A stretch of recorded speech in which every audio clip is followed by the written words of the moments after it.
नमस्कार, आप देख रहे हैं एम न्यूज 24/7। पेश है आज की सुर्खियां। फिर से हम लॉकडाउन।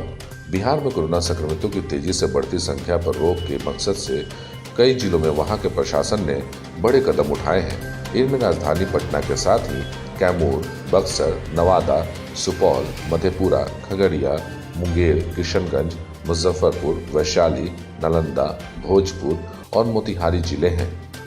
जिलों ने अपने यहाँ अलग अलग अवधि तक के लिए लॉकडाउन लगाया है, मगर मुजफ्फरपुर जिले में लॉकडाउन की प्रक्रिया कुछ अलग है।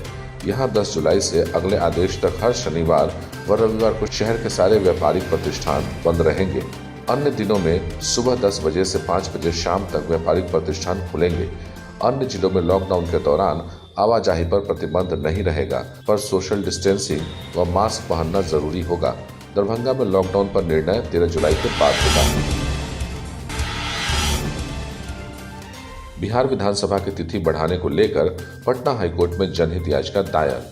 बिहार में विधानसभा चुनाव इस वर्ष अक्टूबर माह के बजाय अगले वर्ष फरवरी में कराने को लेकर एक जनहित याचिका पटना हाईकोर्ट में दायर की गई है। दायर अर्जी में कहा गया है कि कोरोना संक्रमण से आम लोगों के साथ ही सरकार भी लड़ाई लड़ रही है, फिर भी संक्रमण रुकने के बजाय बढ़ता जा रहा है। ऐसे में अक्टूबर माह में चुनाव कराना जनता की जान को संकट में डालने के समान है।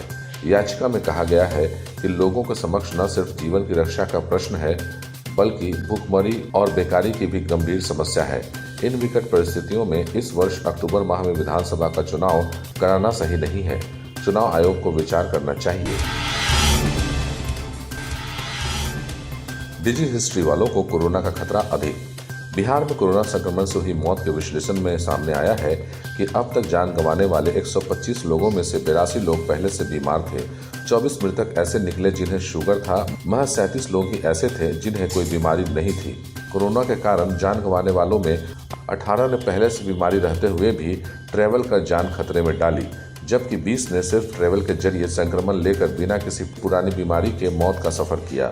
गुरुवार को सरकार द्वारा जारी आंकड़ों के आधार पर राज्य के कुल संक्रमितों की संख्या 13,978 है, जिसमें एक्टिव मरीज 4,061 है और 9,792 कोरोना संक्रमित मरीज संक्रमण को पराजित करने में सफल रहे हैं।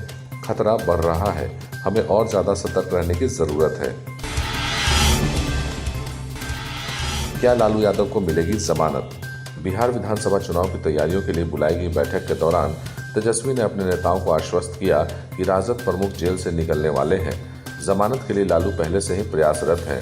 रांची हाईकोर्ट में लालू यादव की याचिका पर सुनवाई भी की जा रही है। हालांकि अभी तक उन्हें अदालत से राहत नहीं मिल सकी है। वह जिस मामले में जेल में बंद है, उसमें अक्टूबर तक आधी सजा की अवधि पूरी हो जाएगी। जमानत का यह मजबूत आधार बन सकता है। छात्रों की वापसी पर अड़ा अमेरिका। अमेरिकी विश्वविद्यालयों में पढ़ रहे विदेशी स्टूडेंट्स को ट्रंप प्रशासन की ओर से एक और बड़ा झटका लगा है। प्रशासन ने इन विद्यालयों से कहा है कि उनके कॉलेज या विश्वविद्यालय अगर पूरी तरह ऑनलाइन पढ़ाई पर आ गए हैं तो वे या तो किसी और संस्थान में कोई ऐसा कोर्स ज्वाइन कर ले जहां क्लासरूम में प्रत्यक्ष उपस्थिति के जरिए पढ़ाई हो रही हो, या फिर अमेरिका छोड़कर अपने देश चले जाएं, क्योंकि ऑनलाइन पढ़ाई के लिए उनका वीजा मंजूर नहीं किया जाएगा। कोरोना के चलते अन्य देशों की तरह अमेरिका में भी ज्यादा कॉलेज और विश्वविद्यालय में ऑनलाइन क्लासेस ही ली जा रही है।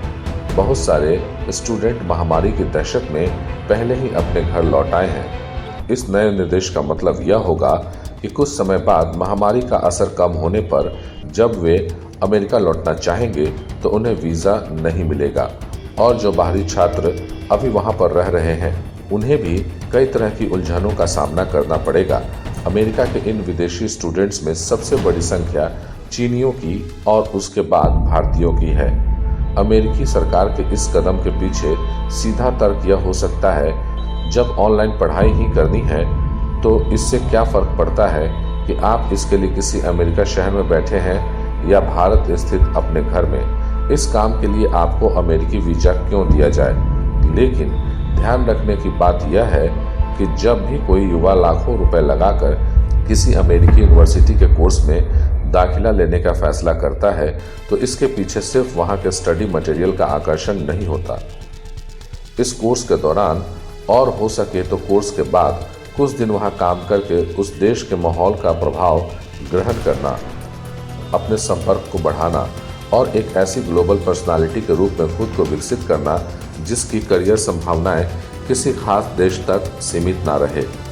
यह सभी कारक उसके इस फैसले के पीछे होते हैं। ऐसे में ऑनलाइन पढ़ाई का हवाला देकर उनसे वीजा छीनना उन्हें उन अवसरों से वंचित करना है जिनके लिए उन्होंने किसी अमेरिकन यूनिवर्सिटी में दाखिला लेने का फैसला किया था। ये विदेशी स्टूडेंट्स कुल अमेरिकी स्टूडेंट्स का 5.5% है और साल 2019 में इन्होंने अमेरिकी विश्वविद्यालय में 41 अरब डॉलर तो सिर्फ फीस भरी थी। ऐसे में यह फैसला विचित्र है। हालांकि वीजा नियमों में ऐसे फेरबदलों की खबरें अभी कहीं और से नहीं आ रही, जबकि कोरोना काल में लगभग सभी देशों के विश्वविद्यालय ऑनलाइन पढ़ाई ही करा रहे हैं। बहरहाल अमेरिकी विश्वविद्यालयों को इस मसले पर पहल करते हुए सरकार से बातचीत करके कोई राह निकालनी चाहिए, क्योंकि मौजूदा व्यवस्था का सबसे बड़ा फायदा भी वही ले रहे हैं।